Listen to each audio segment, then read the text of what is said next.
आज का पौराणिक कथा का शीर्षक है जब सत्यभामा को हुआ रूप का घमंड। श्री कृष्ण भगवान द्वारका में रानी सत्यभामा के साथ सिंहासन पर विराजमान थे। निकट ही गरुड़ और सुदर्शन चक्र भी बैठे हुए थे। तीनों के चेहरे पर दिव्य तेज झलक रहा था। बातों ही बातों में रानी सत्यभामा ने श्री कृष्ण से पूछा कि हे प्रभु, आपने त्रेतायुग में राम के रूप में अवतार लिया था। सीता आपकी पत्नी थी, क्या वे मुझसे भी ज्यादा सुंदर थीं? द्वारकाधीश समझ गए कि सत्यभामा को अपने रूप का अभिमान हो गया है। तभी गरुड़ ने कहा कि भगवान, क्या दुनिया में मुझसे भी ज्यादा तेज गति से कोई उड़ सकता है? इधर सुदर्शन चक्र से भी रहा नहीं गया और वे भी कह उठे कि भगवान, मैंने बड़े बड़े युद्धों में आपको विजयश्री दिलवाई है, क्या संसार में मुझसे भी शक्तिशाली कोई है? भगवान मन ही मन मुस्कुरा रहे थे। वे जान रहे थे कि उनके इन तीनों भक्तों को अहंकार हो गया है और इनका अहंकार नष्ट करने का समय आ गया है।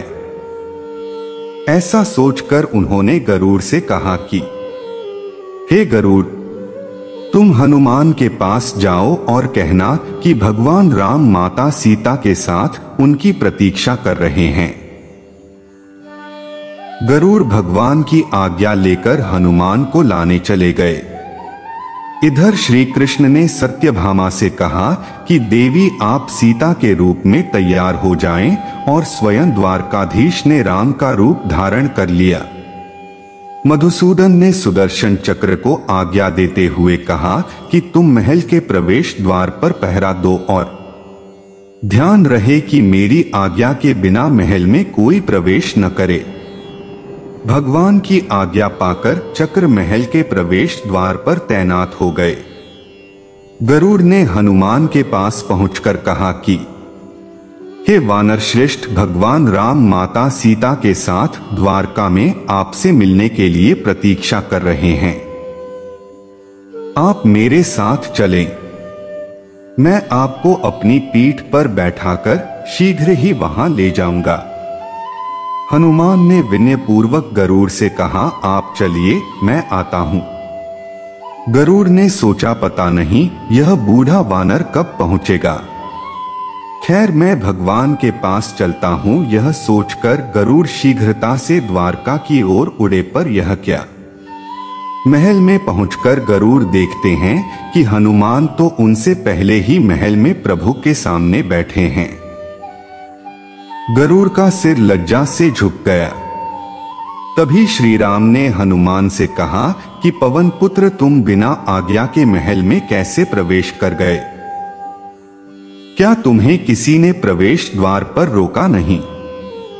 हनुमान ने हाथ जोड़ते हुए सिर झुकाकर अपने मुंह से सुदर्शन चक्र को निकालकर प्रभु के सामने रख दिया। हनुमान ने कहा कि प्रभु, आपसे मिलने से मुझे इस चक्र ने रोका था, इसलिए इसे मुंह में रख मैं आपसे मिलने आ गया, मुझे क्षमा करें। भगवान मन ही मन मुस्कुराने लगे। हनुमान ने हाथ जोड़ते हुए श्री राम से प्रश्न किया, हे प्रभु, आज आपने माता सीता के स्थान पर किस दासी को इतना सम्मान दे दिया कि वह आपके साथ सिंहासन पर विराजमान है? अब रानी सत्यभामा का अहंकार भंग होने की बारी थी। उन्हें सुंदरता का अहंकार था जो पल भर में चूर हो गया था। रानी सत्यभामा, सुदर्शन चक्र व गरुड़ जी तीनों का गर्व चूर चूर हो गया था। वे भगवान की लीला समझ रहे थे। तीनों की आंखों से आंसू बहने लगे और वे भगवान के चरणों में झुक गए। अद्भुत लीला है प्रभु की, अपने भक्तों के अहंकार को अपने भक्त द्वारा ही दूर किया उन्होंने। इस कथा से हमें शिक्षा मिलती है कि जीवन में कभी भी अहंकार नहीं करना चाहिए। जरूरी नहीं है कि आज जो आपके पास है वह कल भी होगा। अपने अंदर जरा सा भी अगर अहंकार आने लगे तो स्वयं ठाकुर जी हमसे दूर हो जाते हैं। ठाकुर जी को निस्वार्थ भक्तों की ही जरूरत है, अहंकारी की नहीं।